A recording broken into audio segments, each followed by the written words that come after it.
शहादा तालुक्यातील डोंगरगाव येथील दगडखाणीत तयार झालेल्या मानवनिर्मित तलावात पोहण्यासाठी गेलेल्या 3 मित्रांपैकी दोघा अल्पवयीन तरुणांचा पाण्यात बुडून दुर्दैवी मृत्यू झाल्याची घटना गुरुवारी सायंकाळी घडली। रितेश रामेश्वर वैतू वय 16 वर्ष राहणार शिवाजीनगर व राजरत्न दिनेश कुवर वय 16 वर्ष राहणार सिद्धार्थनगर अशी मृतांची नावे आहेत। या घटनेमुळे शहरात शोककळा पसरली आहे। मिळालेल्या माहितीनुसार रितेश राजरत्न आणि खुशाल चव्हाण वय 15 वर्ष रामनगर हे तिघे मित्र दुपारी मोटारसायकलने डोंगरगाव येथे गेले होते।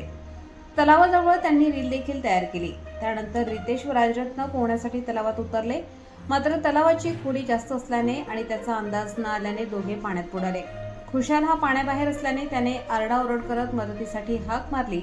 त्यानंतर खाणीतील कामगार आणि स्थानिक नागरिक घटनास्थळी धावले। माहिती मिळताच शहादा पोलीस ठाण्याचे पोलीस निरीक्षक हेमंत कुमार पाटील यांनी पथकासह घटनास्थळी पोहोचून शोध मोहीम सुरू केली। स्थानिकांच्या मदतीने सायंकाळी उशिरा दोघांचे मृतदेह बाहेर काढण्यात आले।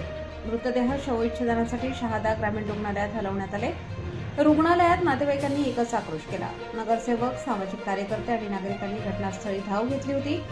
दरम्यान डोंगरगाव येथील दगडखाणीतील हा तलाव अत्यंत धोकादायक असून येथे यापूर्वीही बुडून मृत्यूच्या घटना घडल्या आहेत। वारंवार दुर्घटना घडत असतानाही प्रशासनाकडून ठोस प्रतिबंधात्मक उपाययोजना होत नसल्याची नाराजी स्थानिक नागरिकांनी व्यक्त केली आहे। रईस शेख, विसरवाडी।